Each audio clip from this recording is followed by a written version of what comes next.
15 degrees this morning.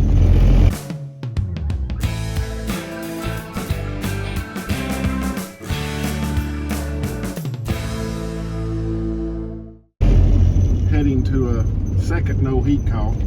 This one has no power at all on the thermostat, so I've had a few rubbed wires lately in the outdoor condenser that's blown a fuse, so we'll go check this one out and see what we got and bring you along. Might be something that would help somebody one day. I don't know. Okay, I usually would just go outside and start looking, but the owner said he actually heard something in the middle of the night. So this is a Goodman unit.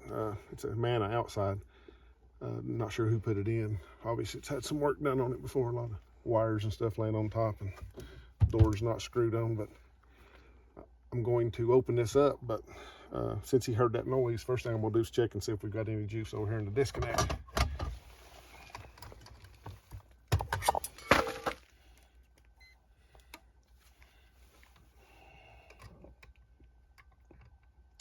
And we have 251 volts. So you don't want to pull this door off until you pull this disconnect out, because could be something loose in there.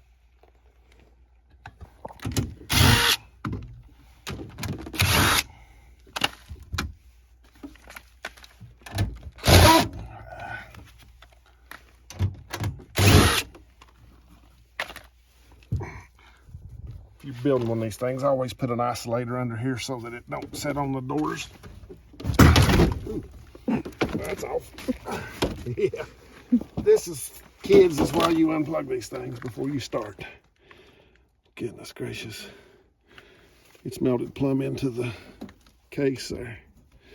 All right, I'm gonna have to turn the breaker off because I'm gonna have to replace this wire. It's too short. So I'm gonna turn the breaker off upstairs. I'm gonna take this wire out and try to get some new wiring going on in here.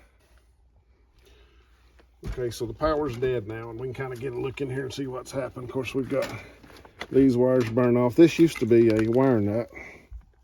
This pile of it's left down here. I'm not sure. There's some of it, maybe. I don't know. But as you can see, that's melted plumb in. Went through the nut on the actual connector. Let's see. They've got a pump there, which I'm not sure what that little guy is, but I bet he's supposed to be in that hole. It's probably coming from the upstairs unit.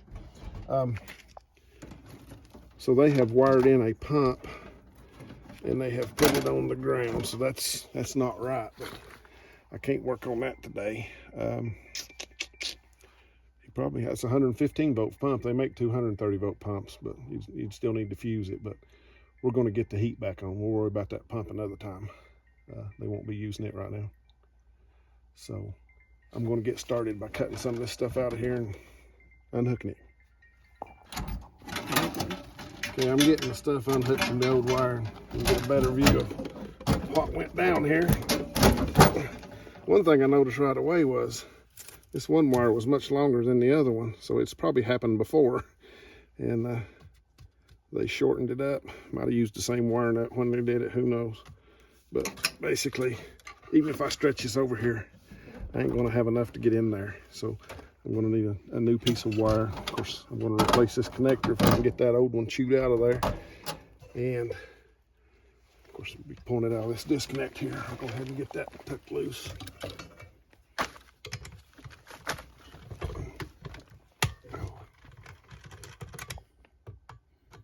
These particular disconnects are bad. If you loosen up the lug and leave it loose, they fall off. So once I pull the wire out of one, I usually go ahead and tighten it down so I don't end up having to try to get it back up in there. See, it's already coming off. I'll get in there.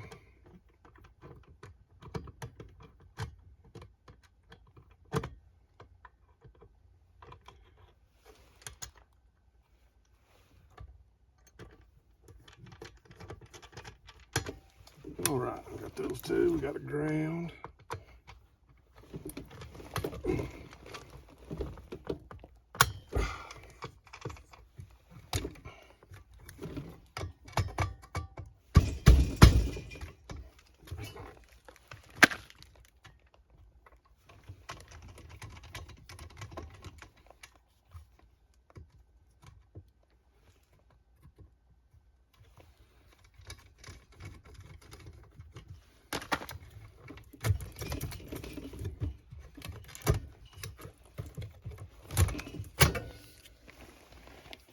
So we need some wire, a connector, something to hook these wires together besides blue wire nuts, and probably some splicing tape and some vinyl tape.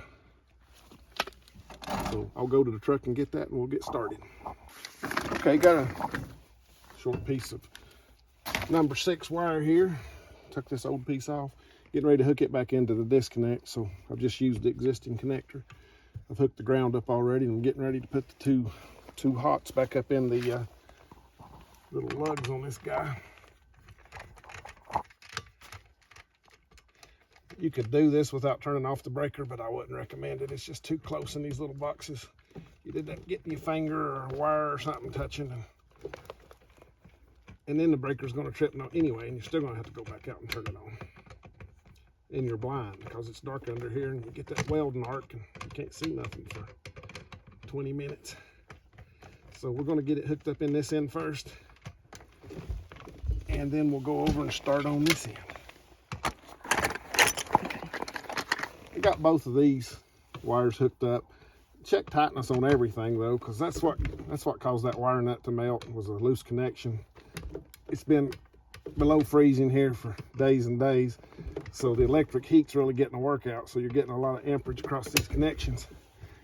I always try to mark my white wires either with tape or a Sharpie or something, but in reality, anybody that's in here working on these things should know that that's not a neutral. But we're trying to plan for the dumbest among us these days. So now that I've got this hooked up, I can start working over here. And the reason I wanted to hook it up on this end first is if I have to crawl out and get something else that I've obviously probably forgotten, now I can turn the breaker back on if I do go out, and I won't have to crawl back out later. As long as the disconnect's not in, I can turn the breaker on and just keep wiring on this, because it'll be dead. So we've got a new connector here. Here's the old connector. Had to cut it out. Couldn't get the nut to move where it welded it. So we got a new connector and a new lock nut. We'll stick it on here, and then I can pull the wire in and start making these connections. I'm gonna have to cut off some wire and clean it up.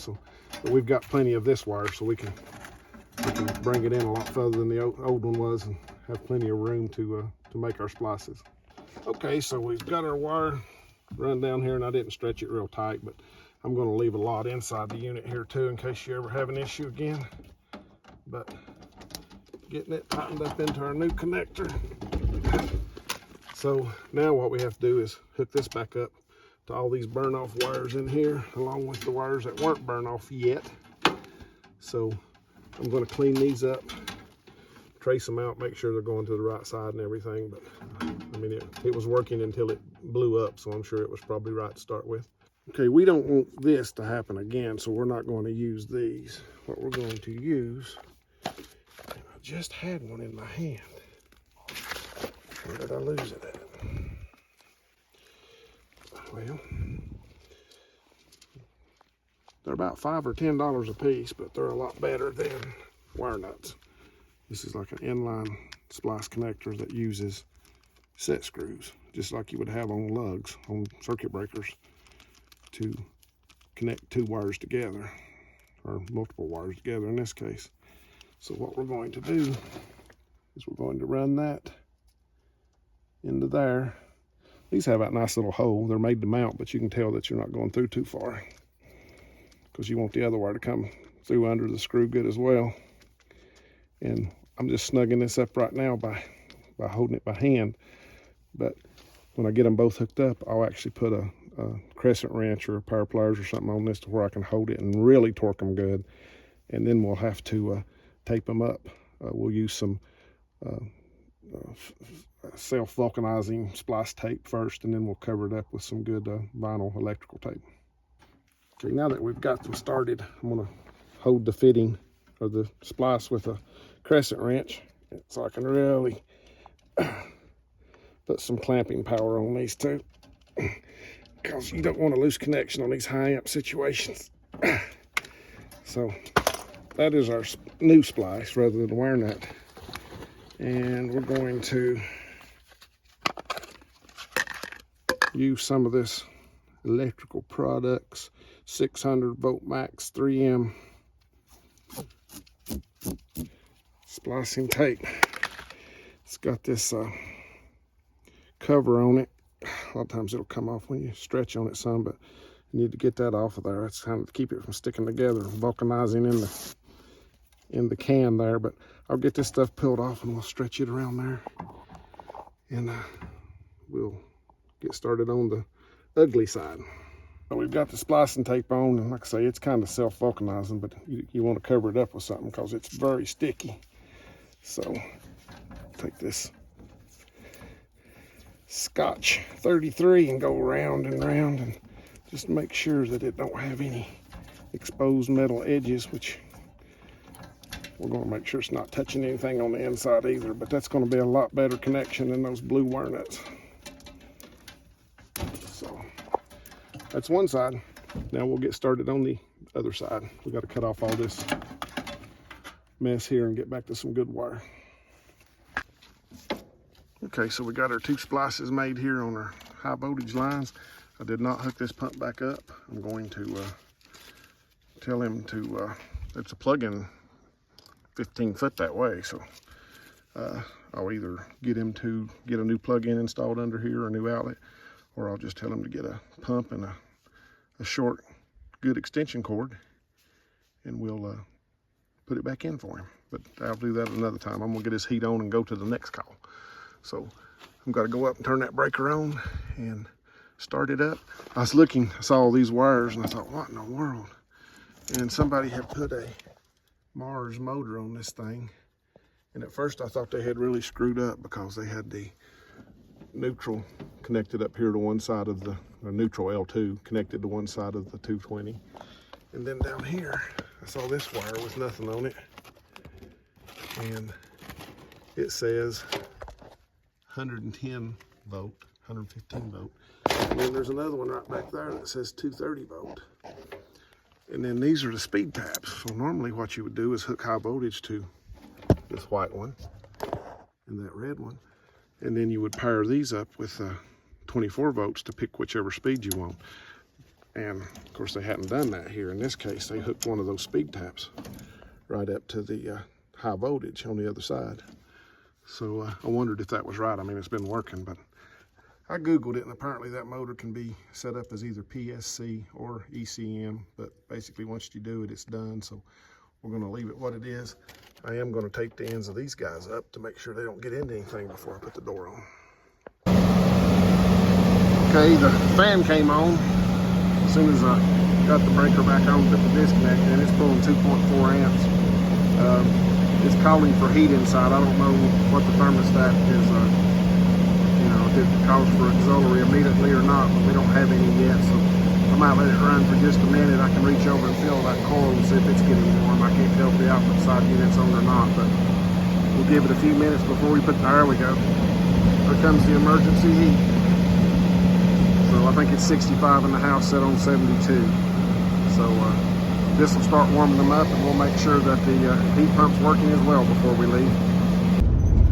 So there you have it, folks. If you show up to a job with no power, try to disconnect the power to the air handler before you open that door, because you don't know what you might be getting into. Stay safe out there.